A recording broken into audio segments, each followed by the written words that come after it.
Well, good evening, ladies and gentlemen, and welcome to this evening's meeting of the Cabinet here at Basingstoke and Dean. I shall begin with apologies for absence. There are none, as you can notice. We are all in place. Secondly, let me give you the fire evacuation procedures, because those we're not expecting a fire. I'd hate to lose any of you at this stage. So were there to be a fire alarm, it's an unscheduled one, we must evacuate the building. The fire exits are located at the rear and side of this room, downstairs, and we'll all meet up again together in War Memorial Park. Please also, just to remind you that the meeting is being webcast. You're live on the internet at the moment, and that is working, is it? Good, thank you. And finally, on mobile phones, could you please put your mobile phones to silent, and if they are going to vibrate, could you please not leave them on the desk, because it makes a lot of noise when they do. So let us move on to the main items on the agenda. First of all, declarations of interest. Do we have any declarations of interest from anybody? No, no good, right. Urgent matters, we have none. The minutes of the last meeting, which was on the 14th of March, any comments on those in terms of accuracy or anything? If not, then I will sign those as we go along, and they'll be ready for collection at the end, Julia. So that'll be there. Then let's move straight to item 5, the strategic approach to support for children and young people and families, which is on pages 13 to 44 of your agendas. To be introduced by Councillor Bound, the Cabinet Member for Communities and Community Safety. Thank you, Leader. This paper is presented in response to the changes being implemented by Hampshire County Council with regard to services for children, young people and families. It is essential that universal services for children and young people and families continue to be available, and I am therefore advocating a local strategic approach for community-led prevention and early intervention family support through the active engagement of community associations and service providers. So the recommendation is that Council adopts an approach that supports community associations to set up and enable early intervention support through universal early help services run in partnership with local providers from across the sectors, i.e. public, private, voluntary and community. That the former Children's Centre facilities in buildings owned by Basingstoke and Dean are safeguarded for the provision of services for families with children aged 0 to 19. As appropriate to each situation, leases will be varied or new leases granted in accordance with the community lettings policy at a peppercorn rent, with detailed terms and conditions delegated to the Director of Finance and Resources in consultation with the portfolio holder for finance and resources. The approach previously supported by the CEP Committee for Youth Support Services in relation to training, accreditation and engagement of youth workers be implemented, which entails funding is provided to employ youth workers up to 2 full-time equivalents, explore with community associations what would assist and encourage them to gain accreditation for their youth work to ensure standards are maintained. Funding is released to provide train-the-trainer courses to cascade youth work training across the borough and commission or procure an independently managed accreditation scheme, and provide a programme of youth worker training within the Basingstoke and District Learning Partnership annual programme and expand the Do Your Bit initiative. No further work be progressed on a bespoke standalone youth hub facility, but the opportunities for enabling information, advice and guidance for young people on issues like careers, health and relationships be delivered from a town centre location and explored if any opportunity arises. Progress on the local strategic approach for community-led prevention and early intervention family support through active engagement of community associations and service providers will be monitored on a 6-monthly basis and reported to the Children, Young People and Families Partnership. Thank you very much. Has anybody got any points they want to add? I mean, it's a very comprehensive report, I think, covering most aspects. Has anybody got anything? Yes. I was just going to say that, Chairman, that these are worthwhile initiatives to support children, young people and families, and we are approaching this, as I see it, very much from the perspective of enabling communities to stand on their own 2 feet. And we have a long-held view that strong communities support those within their communities. For that to happen, people have to volunteer, and people sometimes need advice and support, and that is where the council plays its role. Contrary to what some people used to think, the council does not create strong communities. It is people who live in a community that are responsible for their community, and we can only advise and support and equip them with the tools and resources, and clearly this is moving in that direction. So that's why I support it. Thank you very much. Anybody else? I mean, I think the only thing which I would add is that having worked in this area previously, what is very impressive is the breadth and depth of the initiatives which are already happening within the borough, and the commitment which you do get from local people to really support the youth in their area, for fairly obvious reasons why they want to do that. And it is absolutely right, as Councillor Raffel says, that we should be there to help and to enable. It's not something that we should take over or do for them, and it's always much stronger, that provision, when that is the case, and this is the right way to move forward. So can I invite you all, if you are agreed, that we approve that particular aspect? Good, in which case we go back then to the next item, which is item 6 on the agenda, which I've completely flipped over, which is the Invest to Grow business plan for 2017-18. Councillor Isaac. Thank you, Leader. As you say, this is the Invest to Grow business plan for 2017-18. It's the first business plan that Cabinet is being invited to support. There's been good progress made since we established the fund in 2016. To remind Cabinet colleagues, the objective is to use the Council's capital to stimulate local development activity and jobs particularly, and bring in more private sector investment into our borough. The focus is on socio-economic growth, and that includes commercial development, housing and renewables, and that's by providing debt finance or equity.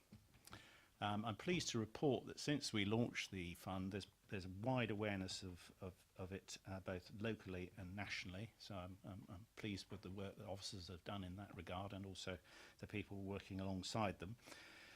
So with our first business plan, we're setting some clear targets, one of which is that £8 million of the fund should be committed by March 2018 and fully invested, that's the full 25 million by March 2020. There's one change that Cabinet is also being asked to support tonight, and that's to allow the maximum investment size for the fund to be increased from £7.5 million to £10 million for any single project. Thank you very much. Fairly straightforward, I think. And has anybody's got any other points to make? No, thank you. Councillor Raffel. Well, Chairman, I would just like to say I support this business plan, and I'm looking forward to suggestions being made to and by the investment manager.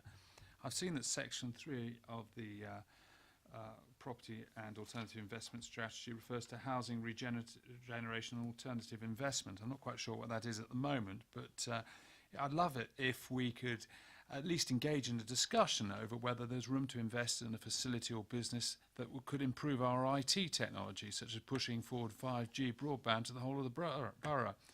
Because if that were possible, and it was the right sort of investment, that would bring huge improvements against our regional competitors, and huge improvements for our economic and our whole welfare and lifestyles for the borough. And so I would obviously hope that would be something that at least we could discuss. But it's just a suggestion, but as I say, I support the whole plan. Councillor, did you want to respond on that? No, not really.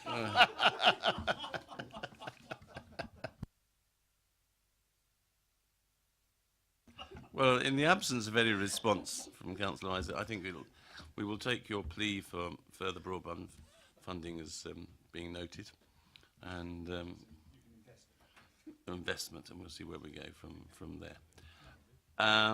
So, with two recommendations, to agree the business plan, and then secondly the increase from 7.5 to 10 million for the project. Agreed? Good. Right. So we move on to the final item, which I presume you've got nothing to say on either, Councillor Ryder. Or did you wish to speak on item 7? Au contraire, no, I'm very happy to speak on this one.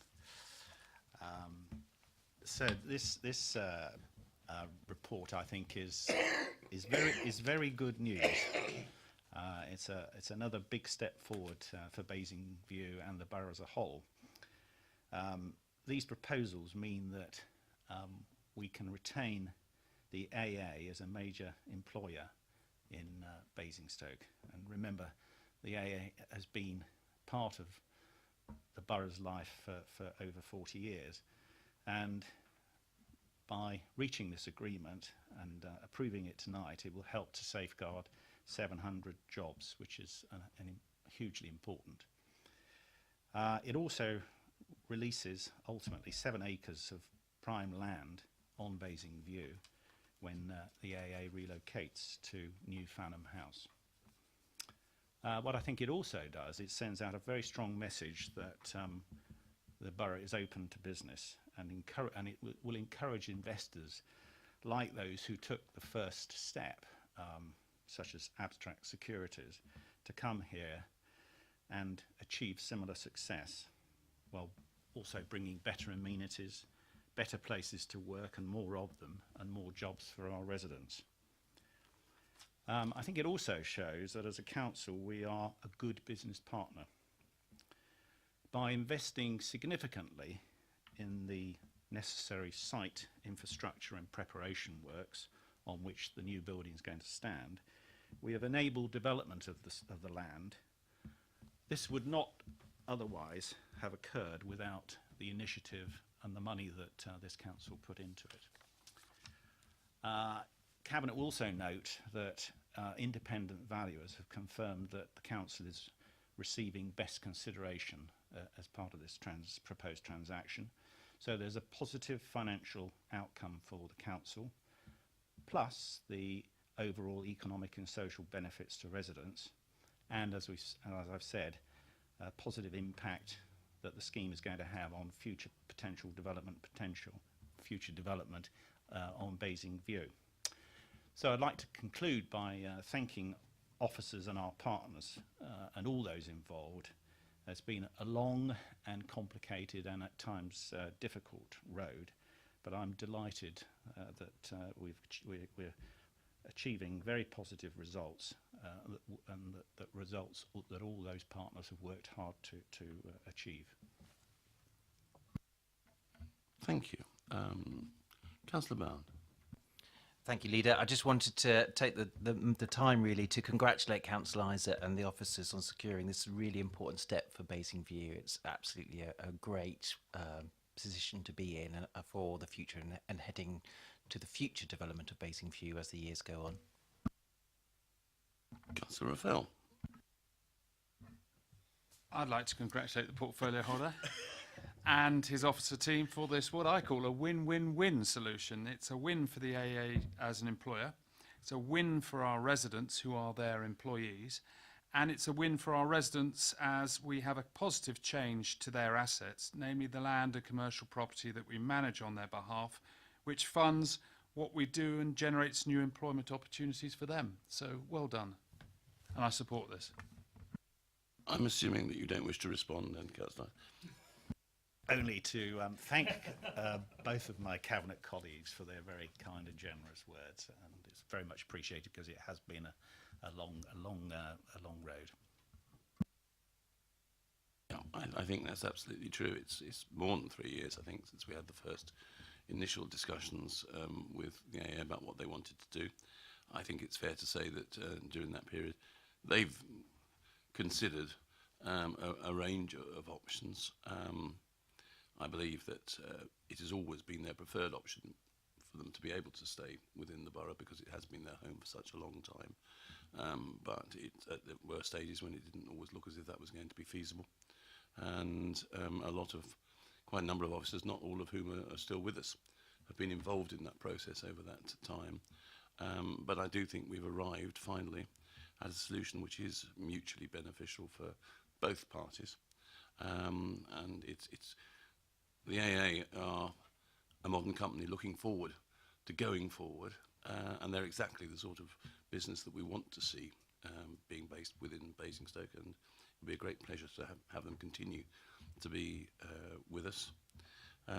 It is, I think, just a great pity that you see from time to time that news of one of our companies, not nearly the same size, leaving the borough becomes front page news in our newspapers, but the news of the AA, the most preeminent of our employers, staying within the borough gets buried somewhere down around page 20, which maybe says more about the sense of priority that the newspapers have, or the newspaper in that particular case, than maybe the rest of the borough does. But then that's their problem, not ours.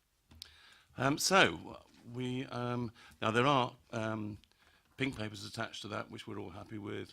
We don't need to discuss any of those.